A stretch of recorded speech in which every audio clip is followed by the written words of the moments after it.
Looking for 17 do's and don'ts in only 8 minutes that are going to help ensure you have an unforgettable trip to the historic capital of Italy, while we're about to walk you through our top tips of what to do when visiting Rome, that quite frankly we've either learned the hard way or in other cases enjoyed ourselves and recommended to loved ones on our return.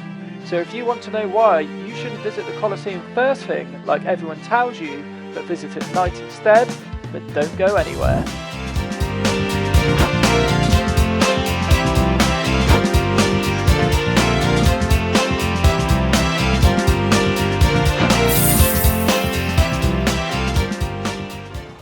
So we kick things off with the topic of transportation and how to get around Rome.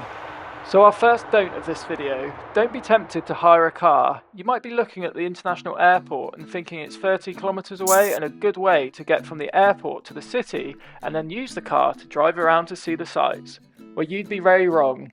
Firstly, there are far better ways to get from the airport to the centre of Rome, which we cover in our third tip, whilst also take a moment to think about the city's ancient sites. Were they built when cars were invented? No, so don't expect car parking near any of them, and therefore we recommend ditching any hire car ideas. Therefore, you might be tempted to get a taxi from the airport. This is our second don't. We will get to some do's in a second. Taxis from the airport are a fixed cost of €48, that's €96 return, and whilst they offer super convenience, they are not the cheapest or quickest mode of transport to your hotel. So that brings us on to number 3, and our first do of this video. Do take the Leonardo Express train from the airport to the city centre.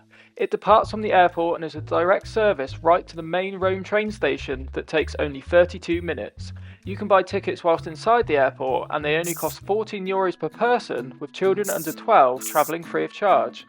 Trains depart often between every 15 and 30 minutes, but just remember to validate your ticket at one of these machines located on the platform before you board. Our next tip, make sure you book the right accommodation for your trip. Don't just assume you want to stay right in the heart of the city. There are some amazing neighbourhoods located within Rome's suburbs, all offering a different theme of accommodation. Want to know more? Well, we've got the perfect quickfire 6-minute guide that will help ensure you make the right decision. So go check that video out if you haven't yet booked your accommodation, and we'll see you right back here shortly for tip number 5. Make sure to plan what time of year to visit. Rome has a Mediterranean climate, so has very hot summers and mild winters. So if you can avoid the crowds of the peak summer season between July and August, we'd recommend it. Visiting towards the end of spring between March and May, where temperatures can still average well above 20 degrees, but the peak summer crowds are yet to swell at the major tourist attractions, meaning you'll have the best of both worlds. The next tip is a real must. It's crucial to have a plan for your visit. With a city steeped in history and culture, there's so much to see and do. Make a list of your must-see attractions and prioritise your time accordingly to ensure you don't miss out on anything important. Need help? Again, that's where we come in.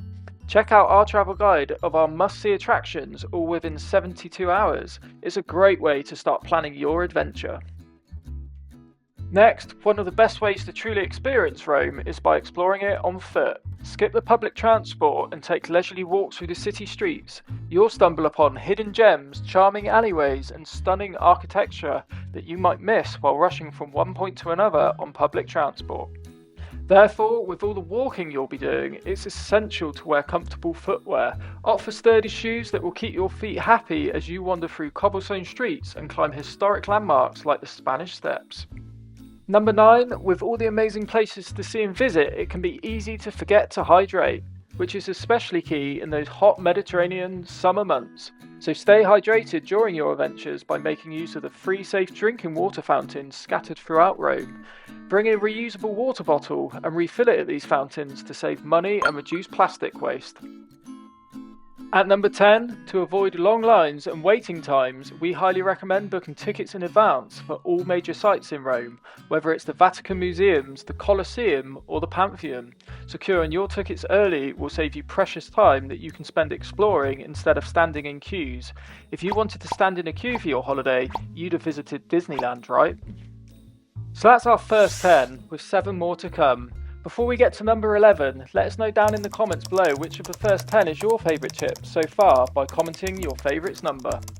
So on to number 11. One own goal you're bound to see on your trip is people being turned away at key religious sites for having the wrong dress code. Make sure this isn't you. When visiting sites such as St. Peter's Basilica or the Pantheon, remember to dress appropriately. Ensure your shoulders and knees are covered out of respect for the religious significance of these sites, or risk embarrassment at being turned away at the entrance. Number 12 is our favourite, and one we've benefited from when visiting ourselves. Most travel guides will rightly tell you that the Colosseum is incredibly busy, but wrongly tell you to get there when it opens. What if we were to tell you to get there after it's shut? Get My Guide have a great nighttime tour of the Colosseum after the main opening hours to the public. You'll be in a small, intimate group exploring this incredible site with only a few others. Not only does it help you avoid the crowds, but seeing the site at night makes it even more magical. Interested?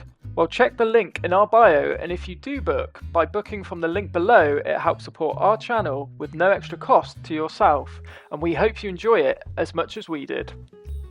Next up, we do recommend learning a few local sayings, as these can go a long way with the locals, who will then often converse with you in your first language after seeing you've made an effort. Learning some simple sayings like the ones on screen takes a matter of minutes, and you'll be surprised as to what knowledge and insight you get from speaking to locals. With some local tips on the best restaurants, bars, or even some directions, you simply can't beat local knowledge. At 14, have you thought about a food tour before?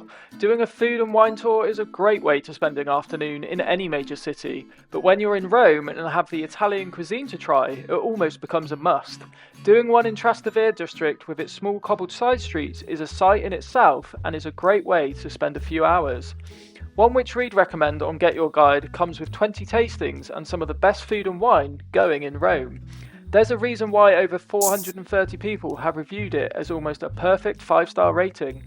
Be sure to check it out and consider planning this tour as part of a break from all the major sites, while still feeling incredibly Italian. Again, the link if you're interested to check out this is in the description. If you decide against the food tour or are struggling for some restaurant inspiration, head into the side streets. For an authentic dining experience, venture off the beaten path and dine in the side streets of Rome. You'll find cosy eateries and family-run restaurants serving up delicious home-cooked meals away from the tourist crowds and, more importantly, tourist pricing. Before we get to our penultimate tip, if you're enjoying this video, please support us by liking or subscribing to this channel, where we promise to continue to help you on your travels. Now you've helped us, let's continue helping you with our penultimate tip. Coming in at number 16 is visiting the Trevi Fountain at various different times of the day. You'll get to appreciate its beauty in varying light conditions, whether it's sunrise, midday, or under the stars. Each visit offers a unique perspective, and if you can fit in multiple visits, you certainly won't regret it. Our last tip, depending on the length of your stay, don't be afraid to venture out of the city. Italy has a great, cheap and reliable rail network, and you can access Florence, for example, in only 90 minutes for less than €10. You could do a day trip to the Tuscan capital, for example, and if you want to see all the sights that you could see in only one day, check out this video for another bucket list city guide.